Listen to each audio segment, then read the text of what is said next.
Welcome back in. The Mental Health Association of San Francisco continues to lead the way in breaking down stigma and bringing hope to those facing mental health challenges.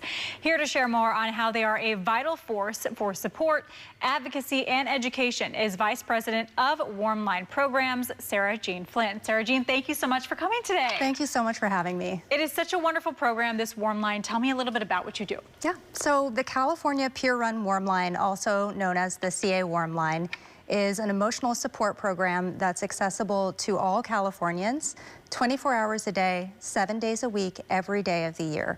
Our service is available in English and in Spanish through our Spanish Warm Line, plus an additional 240 languages through a translation. Wow, oh my goodness. Okay, so the peer run part of this is important here. Tell me a little bit about what that is. What does it mean? Yes, so being peer run means that our program was designed and is operated by people who have personal lived experience with mental health challenges.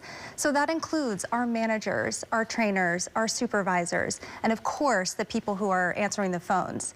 The type of support that we provide, it's called peer support, and it's actually a distinct modality. It's support that is rooted in specific values. So for example, it's entirely voluntary, it's self-directed, it's really support that's offered in the spirit of empowerment and deep respect for the people who are seeking help. Wonderful. So the people who are seeking help, can you take me through some of the issues that they may be experiencing, life things that they are going through, some examples for that? Absolutely. Something I've been saying lately is there's no wrong reason to call the Warm Line. We get calls from people who maybe they're feeling isolated, just want to call to say hi, to hear a friendly voice, to chat about, the latest in sports. The Warm Line is here for that. And we also know that that kind of human connection is really important for people's mental health and for their overall well-being. We also get calls from people who are really struggling. So we take calls from people who maybe are in overwhelming panic or grief, could be hearing voices or having experiences that are scary for them and don't know where to turn.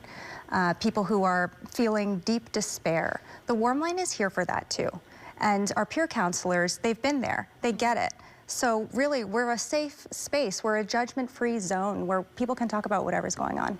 So when these people answer the phone and they give some support, are they able to encourage resources of any kind? If someone needs more help, can they go further than that? Absolutely, yeah.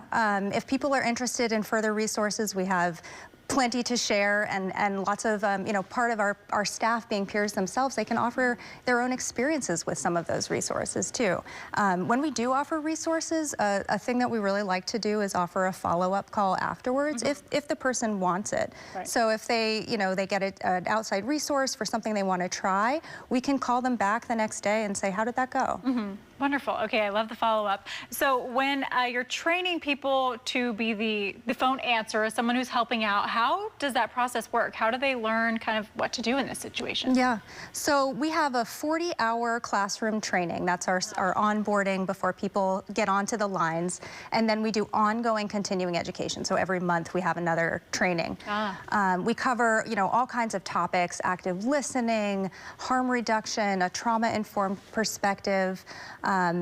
And then there's a lot of unlearning that happens too, because part of peer support is that unlike some other types of help, it's really not about telling people what they should do or giving advice. It's really about, again, like respecting and empowering and helping people figure out what the path is that's best for them. Okay, wonderful. And tell me a little bit about what you've seen in the impact that this makes on people's lives who are just needing a friendly voice, maybe. Yeah, we see a huge impact. I'll start with maybe some numbers. And we're the official Warm Line of California. We have been since 2019. And when we first went statewide back then, we were getting about 2,000 calls every month.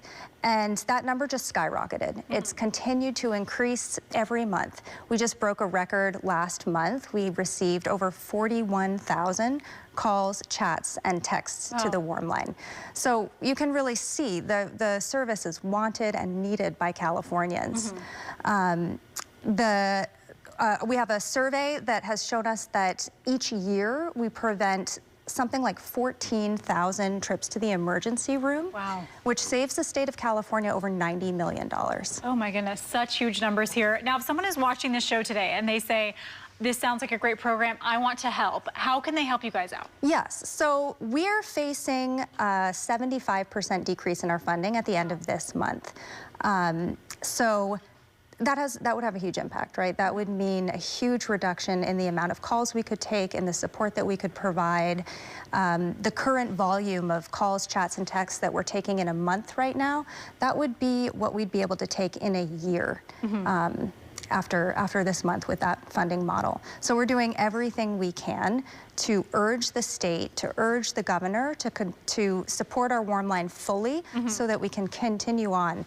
And you know, as I said, it's just the end of the month that this change could potentially happen. So now is the time where we really need people to make their voices heard.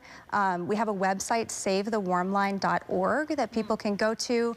We have a petition to sign. We have info on contacting legislators and the governor, and we have a lot of social media posts that you can share to spread awareness. We made it really easy, so even if people just have a couple of minutes, they can go to savethewarmline.org and make a huge impact. And any little bit helps, I'm sure. It does. Oh, wonderful. Well, Sarah Jean, thank you so much for coming today and sharing this. I hope that people reach out and that they step up to help. Thank you so much. Yes, of course.